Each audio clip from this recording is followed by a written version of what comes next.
ये नॉनसेंस है। क्योंकि अंग्रेजों ने कुछ लिख दिया, क्योंकि अमेरिकन ने कुछ लिख दिया, क्योंकि फलानी किताब मैंने पढ़ ली, इसलिए ये बात को मैं मानता हूं। आपने उसका अनुभव लिया है? आपने क्या अपने आत्मा का अनुभव लिया है? अंग्रेजी भाषा तो ऐसे ही चौपट है। आप जानते हैं कि आत्मा को भी स्पिरिट कहते हैं और शराब को भी स्पिरिट कहते हैं, और कोई मरा हुआ भूत हो उसको भी स्पिरिट कहते हैं। तो इनसे कौन जूझे?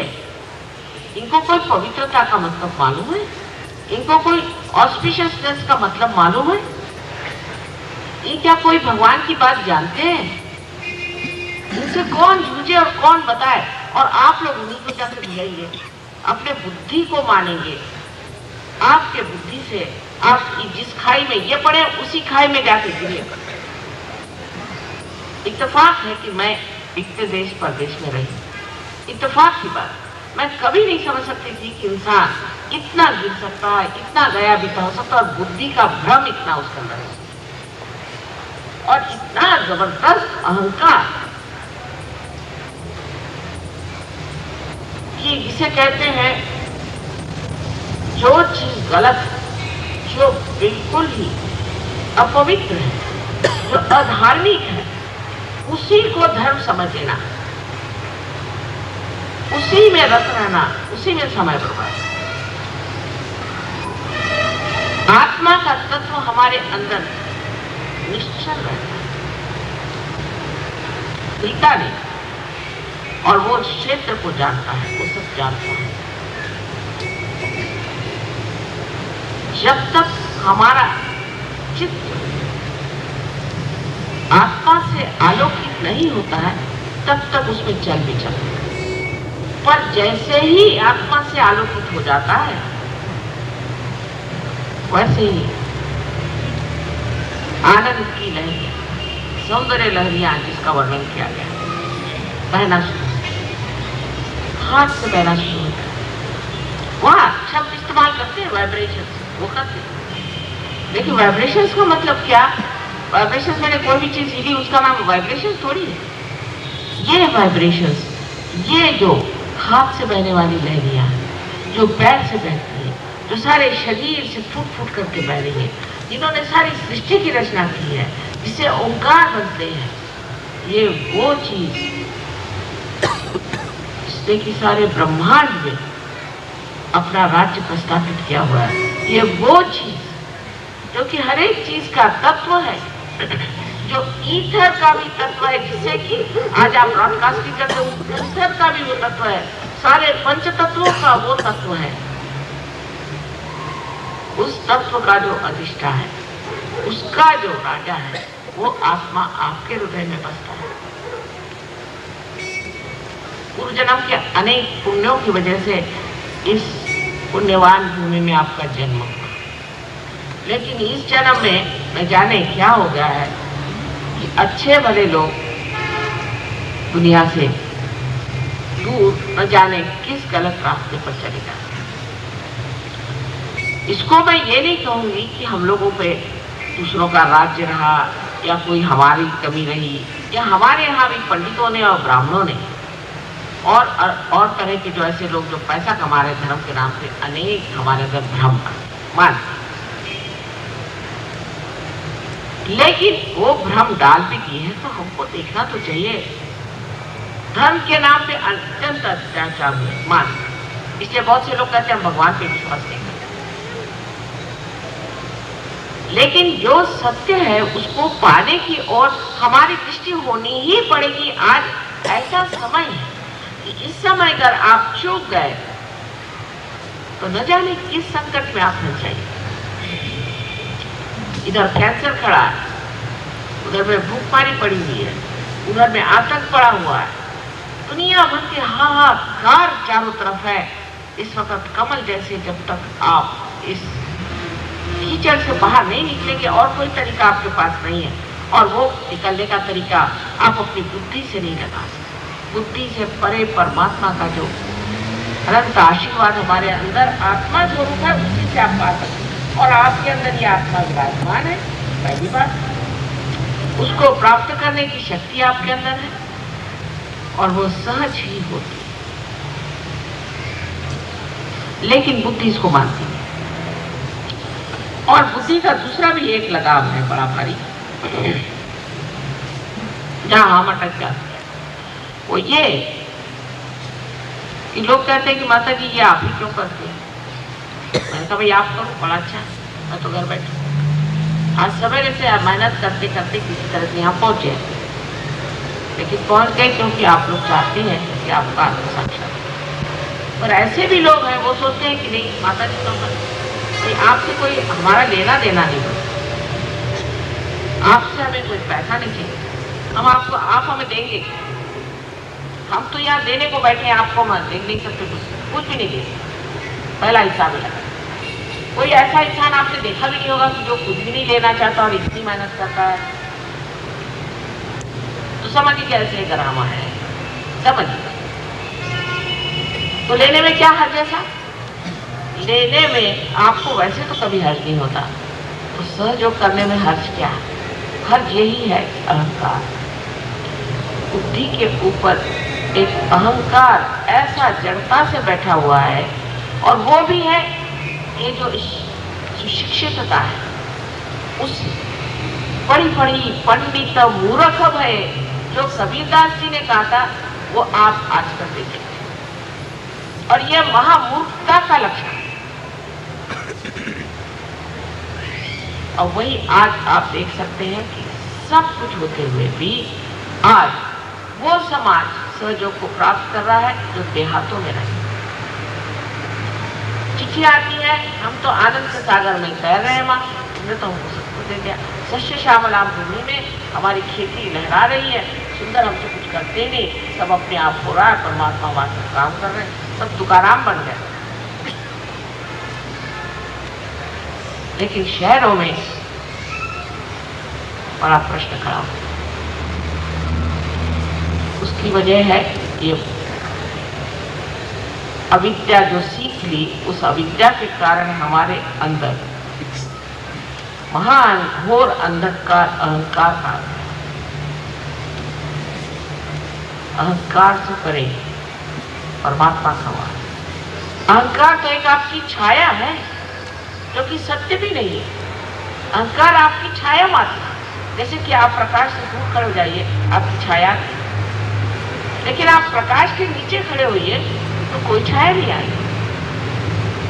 इस अहंकार से जूझने से नहीं होता है। अभी यहाँ पर एक बता रहे थे कि कुछ एक नई चीज निकाले, नई ईएसटी करके कुछ निकाली है, उसमें क्या लगा कि आप अहंकार आपके अंदर हो गए। यानी प्रदेश में ये विचार है कि हमारे अंदर अगर अहंकार आ जाए तो हम बड़े यशस्वी हो जाते, और फिर नाक के बल गिर भी जाते। लेकिन जब आप आत्मा को प्राप्त करते हैं तो यश आपके पैरों में, सिद्धियां आपके पैरों में, आप योगी जन हो जाते। योगी की व्याख्या नहीं की जा सकती, अमर्याद चीज है वो, उसकी कोई मर्यादाएं नहीं बात सकती। आपका जो जीवन के और लक्ष्य है या आपकी जो धारणाएं हैं वो सब बदल जाए, एटीट्यूड्स बदल जाए। सहयोग में हम कोई सिस्टम नहीं बनाते कि 4 बजे उठना है, घड़ी देखो, उठ के बैठे, नाक दबा के बैठो, नहीं, कोई सिस्टम नहीं। सिर्फ आपकी धारणाएं बदल जाती हैं, आपके तरीके बदल जाते हैं, आपके लक्ष्य बदल जाते हैं अपने आप से। लेकिन कोई जबरदस्ती आप पर नहीं, एक ही जबरदस्ती है, प्रसन्न रहिए, प्रसन्न चित्त, बस एक ही जबरदस्ती है, एक ही मांगना है कि अपने से नाराज नहीं होना, अपने पर दुष्ट न रहिए, अपने से संतुष्ट रहिए, अहंकार नहीं करना, लेकिन अपने से संतुष्ट रहिए, प्रसन्न चित्त रहिए, बस। बाकी कोई भी आपके ऊपर में कोई चीज लादी ना, तो ऐसा ही हुआ कि कोई अगर वृक्ष बढ़ रहा है, जीवंतता से उस पर कोई चीज आप ला दीजिए, लेकिन ये अंदर से होने वाली चीज है, घटित होने वाली चीज है। समझ लीजिए कि हम इस फूल को खींचे या तोड़े या इसको कुल्फी करें, मशीन में डालें, इसका फल नहीं हो जाए। फल इसका तभी होगा जब ये वृक्ष पे लगा रहेगा, उससे संबंध होगा, और इसके अंदर जब वो क्रांति होगी, इसके अंदर अपने आप फल हो जाएगा। इसी प्रकार आप में भी फलश्रुति तभी होगी जब आपका संबंध उससे लग जाए जो अनेक नामों से जाना जाता है, निराकार, निरंजन। उससे जब आपका संबंध हो जाए, इसे अंग्रेजी में डिवाइन कहते हैं, उस परमात्मा से, उस प्रकाश से, उसके उस प्रेम से जब आपका संबंध हो जाता है, उसी की धारा से आप स्वयं एक फलस्वरूप हैं। और वो फल आपको सुख देता है। आप अपने को देखकर, आप अपने अंदर की जो सुंदर सुंदर भावनाएं और लहरियां बह रही हैं, उसे जानकर आनंदित हो। ऐसा तो कभी भी नहीं होता। जो फल आप खाते हैं, वो फल स्वयं उसको कुछ नहीं जानते। जो दीप जलता है, वो दीप स्वयं को नहीं जानता, लेकिन यहाँ आप अपने को जानते हैं और अपनी शक्तियों को भी जानते हैं, और सब जानते हुए भी आप अत्यंत नम्र हो जाते हैं। अब यहाँ ऐसे बहुत से लोग हैं, कम से कम मेरे ख्याल से 50% लोग यहाँ ऐसे हैं जो पार हैं, और कम से कम इसमें से 30% लोग ऐसे हैं कि जो बहुत पहुंचे हुए पार हैं।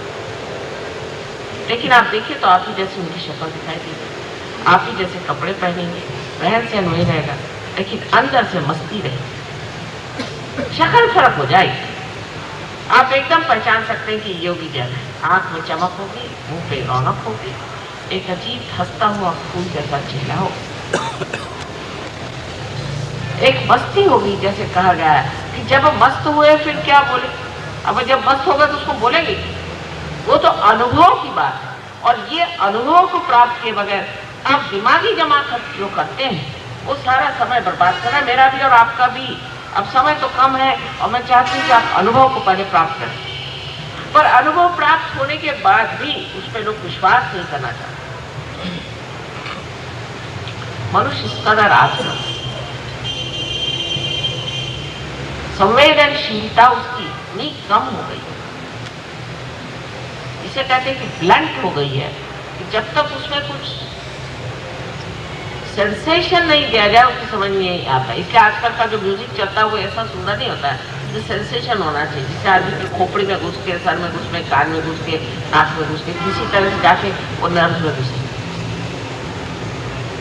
जब तक कोई सेंसेशन नहीं होगा, न्यूज़पेपर नहीं क्यों पड़ेगा, उसमें वो सब कौन मारा, किसने डाका डाला, फलाना किया, वो जिससे कि आप में सेंसेशन आए, तो सेंसेशन खोपड़ी में जाने नहीं वाला। तो संवेदनशीलता क्यों कम हुई? क्यों किसी चीज पे विश्वास नहीं। जब आपके अंदर चैतन्य की लहरियां बहने लगी और जब आपको शांति प्राप्त तो भी आपको विश्वास नहीं होता कि आप पार हो गए। वजह यह कि आपको अपने ही ऊपर विश्वास नहीं, पहली बात, और दूसरा जो होता है उस पर विश्वास नहीं। अगर आपको अपने ऊपर विश्वास होता तो इतनी संवेदना देने की कोई जरूरत ही नहीं पड़ती। लेकिन इतना ब्लंट हो गया है आज का इंसान, इतना ब्लंट हो गया कि उसको कोई चीज अगर मिल भी जाए तो भी उसको उसकी संवेदन शक्ति जागरूक नहीं है, वो विश्वास नहीं करता कि ये चीज हो। तो यह दूसरी स्थिति आ गई। पहले तो आप पार हो, उसके बाद उस पर विश्वास और देखें, जाने, आगे बढ़े। इन दो स्थितियों से जो तीसरी स्थिति में आ जाता है वो सहयोगी हो जाता है। फिर हाथ हटाओ और कुंडलिनी शक्ति, क्या इस शक्ति को आप समझ नहीं सकते? सिर्फ हाथ उठाने से ही आप कुंडलिनी को चढ़ा सकते हैं और बातें में से यहाँ से जिसे हम कहते हैं ब्रह्मरंध्र, वहां से आप कुंडलिनी छेद सकते हैं। सारे सारे लोग हैं जो कि यहाँ पर मुंबई में उसको आप कहिए कि हम लोग कोड़ी कहते हैं, जो कि झीमर का काम करते हैं, मच्छी मार। कितने मच्छी मार यहाँ है जो कुंडलिनी जागरूक करते हैं, क्योंकि सीधे साधे भोले भाले लोग हैं। देखते हैं कि हाँ माँ, हमने ऐसा किया और कुंडलिनी जागरूक हो गई, उसके हाथ से लहरियां बहने लगी। वो उसका एनालिसिस नहीं करते बैठे, जो चीज सामने उसे देखते हैं।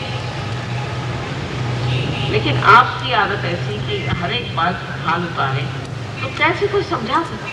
पहले अनुभव को प्राप्त करें, उसके बाद उस अनुभव पे विश्वास करें, फिर उस अनुभव पे विश्वास करने के बाद में उस पर मेहनत करें। अब सहयोग में कोई पैसा रुपया देता है, कोई रुपया पैसा लिया नहीं जाता है। नहीं तो हम भी यहाँ पर रुपया पैसा लेते हैं और बड़े बड़े महल खड़े करते हैं, और उसमें फिर आप आके बहुत खुश हो जाए, हाँ हाँ कितना बड़ा कार्य हो रहा है, इतने लोग इसमें आए, इतने महल खड़े हुए। बिल्कुल, इसलिए शादी जगह में, किसी के घर में, कहीं पर भी प्रोग्राम, फिर वहाँ बड़ा साहब नहीं जा सकता क्योंकि वो मोटर में आएगा। अरे परमात्मा के दरवाजे जा रहे हो भाई, सर झुका कर आओ। वो मोटर में है, बड़ा साहब है, वो नहीं अंदर आ सकता, वो सहयोग को प्राप्त नहीं होगा, तो बैठा रहा मोटर में। परमात्मा के अगर मोटर में बैठना है तो पांव से जूता उतार करके, सर झुका करके। तो तीसरा जो प्रश्न खड़ा होता है, प्रॉब्लम खड़ा होता है, वो ये कि अब ये एक धीमर है, मच्छी बार है, और साहब इससे कैसे रियलाइजेशन लिया जाए? और जिसने इतनी बड़ी रामायण लिखी वो वाल्मीकि कौन था? और जिन्होंने ईसाई धर्म को फैलाया था वो 12 की 12 कौन थे? और कबीरदास जिन्होंने इतनी बड़ी चीजें लिख दी वो कौन थे? और व्यास जिन्होंने आपकी गीता लिखी थी वो कौन थे? वो कोई राजा महाराजा बन के नहीं तुम्हें। और श्री कृष्ण ने भी जब कार्य किया था तो वो भी गैया चरा।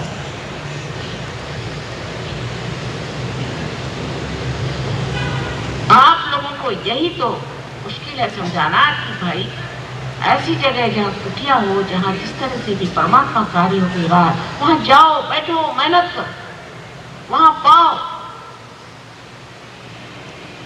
लेकिन आप तो ये सोचते हैं कि भाई इस घर में कैसे, तो गोबर से लिपा पुता हुआ घर है, इसमें माता जी कहते हैं वहां जाओ, वहां तो ठीक से छप्पर भी नहीं। आप परमात्मा के आकाश के नीचे जाना चाहते हैं। ये सब चीजें कोई महत्व की होती ही नहीं है। जो अवलिया होता है उससे कोई समझता है क्या? हम अपना हाल बताएं, हमें तो पता नहीं चलता कौन सा आराम है, कौन सी कहाँ रहते हैं, क्या रहते हैं। जहाँ भी रख दीजिए, आप कहिए तो यहीं सो जाए। ये क्या बड़ी महत्वपूर्ण चीजें हैं? क्या ये उठा के हम ले जाएंगे? जब 4 कहार उठा के ले जाते हैं तो किस तरह से उठाते हैं? लेकिन सत्य को जब हम नहीं जानना चाहते हैं तब ये सब बहानेबाजियां चलती हैं। उससे आगे फिर ये भी बात चलती है कि वहाँ हम गए थे तो सहयोगी ने हमसे कहा कि तुम्हारा फलाना चक्र ठीक नहीं है और ऐसा ठीक नहीं है और तुमको ये ठीक करना चाहिए। अरे भाई, आप अपने ठीक करने गए, आप पेशेंट है ना? वहाँ कोई इलेक्शन नहीं हो रहा है कि साहब आइए, साहब बैठिए, साहब आप हमारे वोट दीजिए, कोई नहीं। आपको अपना वोट देना है, खुद आपको अपने को पाना है, अपने को शक्ति देनी, अपने को उन्नत करना है, खुद को प्राप्त करना है, किसी और के लिए नहीं। तब फिर ऐसी हालत में एक विद्यार्थी की दृष्टि से, एक पेशेंट की दृष्टि से आप आए, कोई भी हो, वो साधु है, संत है, योगी है, महाजन है।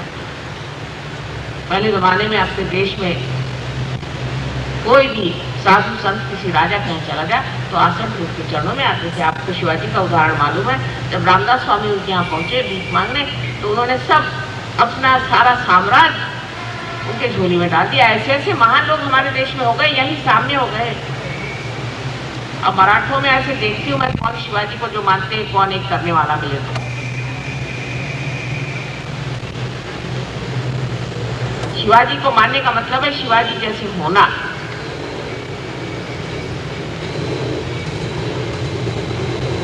जो मानते हैं उनके जैसे होना।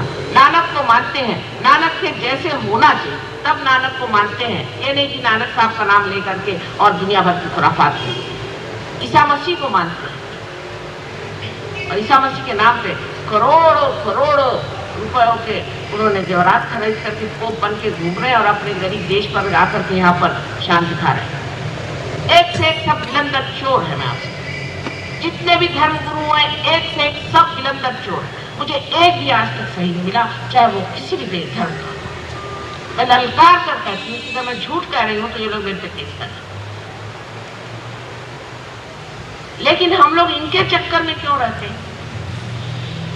इनके चक्कर में हम क्यों रहते हैं? क्योंकि सस्ता माल है, पैसे दो, वो कहते हैं हम आपको भेज देते हैं स्वर्ग। तो ये चक्कर अच्छा। चर्च में जाओ 10 रुपया दो तो हमारा नाम लिख जाएगा, हम चले जा रहे हैं स्वर्ग। ऐसे कोई स्वर्ग में जा नहीं सकता। अगर धर्म की स्थापना करनी है तो जितने भी इस तरह के अधर्म हैं उनको छोड़िए। धर्म पे बैठने वाला आदमी अधिकारी होना चाहिए, उसके अंदर ताकत होनी चाहिए, शक्ति होनी चाहिए, और सबसे बड़ी शक्ति आपके परिवर्तन की उसमें नहीं है। तो ऐसे धर्म गुरुओं को मानना भी मैं सोचती बड़ा भारी अधर्म है। कम से कम साइंस में कुछ तो चीज है सही, हालांकि अर्ध सत्य है पर थोड़ा सा तो सत्य है।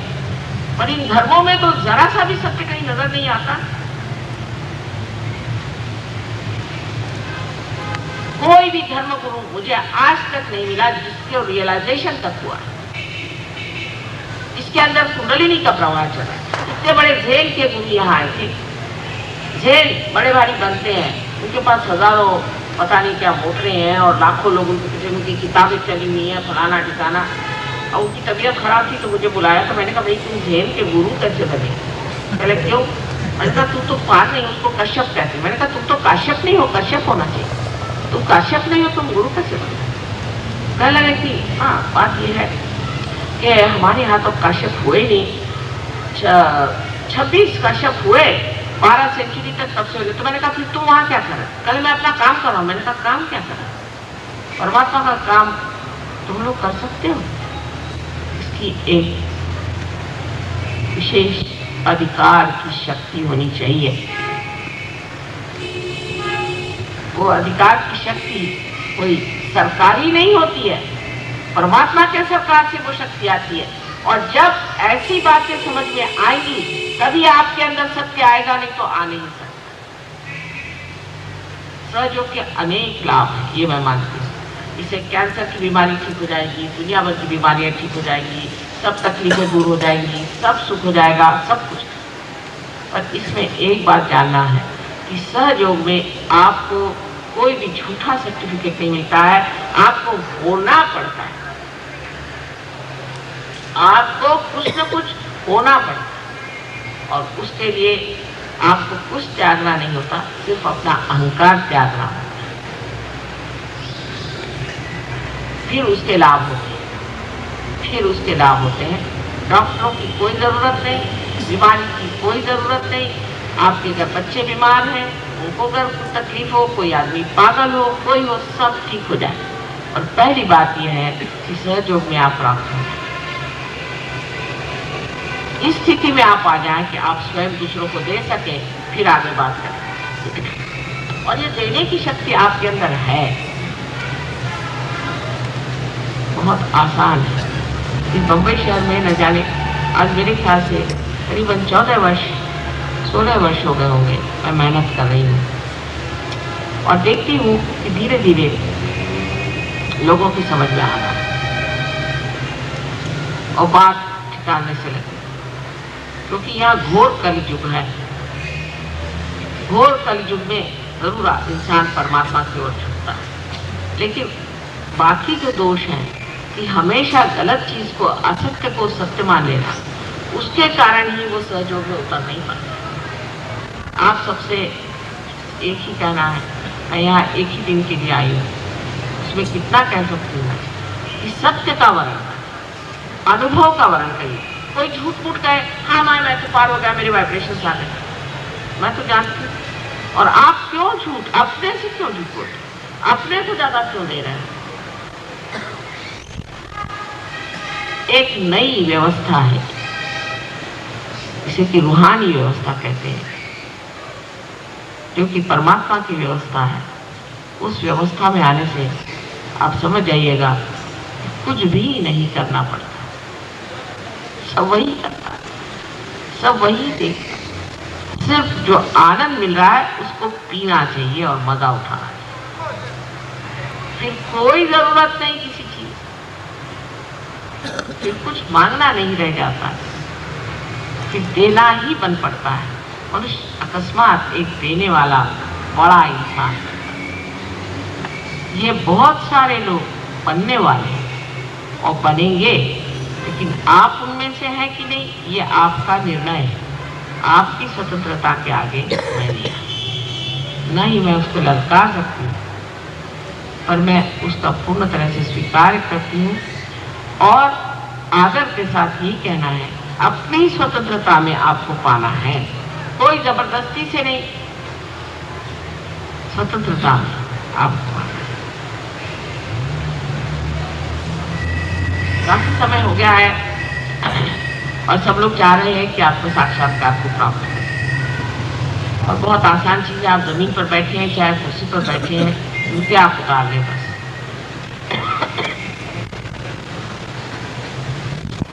आप लोगों को प्रश्न तो जरूर होंगे ही, वो आप लिख करके दे दीजिएगा और फिर अगले वक्त हम उनके सब जवाब दे देंगे। लेकिन कोई कायदे के प्रश्न पूछना, बहुत से लोगों को बीमारियां होती हैं, उसके लिए हमारे पास यहाँ आज मुंबई शहर में हर जगह एक एक सेंटर खुला, बहुत से सेंटर्स खुले, लेकिन आप जान लीजिए कि आपके आसपास में कौन सा सेंटर है। जैसे कि एक साहब आज मिले थे कप्तान की मालाड में कौन सा सेंटर है, मुझे तो मालूम नहीं, लेकिन अगर आप पता कर लें तो आप जान सकते हैं कि मालाड में कौन सा है, अंधेरी में कौन सा है, और वहाँ आप जाएं और इसे प्राप्त करें, और प्राप्त करने के बाद जो आपकी दुविधाएं हैं उसे मिटा दें। ये एक बड़ी भारी कार्यशक्ति है जो मुंबई में आ गई है, इसने अनेक सेंटर्स खोल दिए हैं, हर जगह सेंटर्स हैं, हर जगह कार्य हो रहे हैं, हर जगह कुंडलिनी जागरण हो रहा है, और आप लोग इसका पूरा लाभ उठाएं। उसके लिए आपको कोई पैसा मांगे तो कभी मत देना, और अगर कोई मांगता हो तो आप मुझे खबर करें। नहीं इसको आप पैसा दे सकते हैं, नहीं आप इसमें कोई पोजीशन दे सकते हैं, और नहीं इसका आप उल्टा प्रचार कर सकते हैं। कुंडलिनी कभी उल्टी नहीं चल सकती, इसलिए आप जान लीजिए कि ये जैसे कि एक बीज में से अंकुर निकलता है, उसी प्रकार आपकी कुंडलिनी जागृत हो जाएगी। सिर्फ आप अपने आत्म साक्षात्कार का, आत्मबोध का पूर्ण आदर करें और उसमें पल्लवित हों और उसमें बढ़े, फूले, फले और संसार को अपना प्रकाश दे करके इस घोर अंधकार से बचाएं।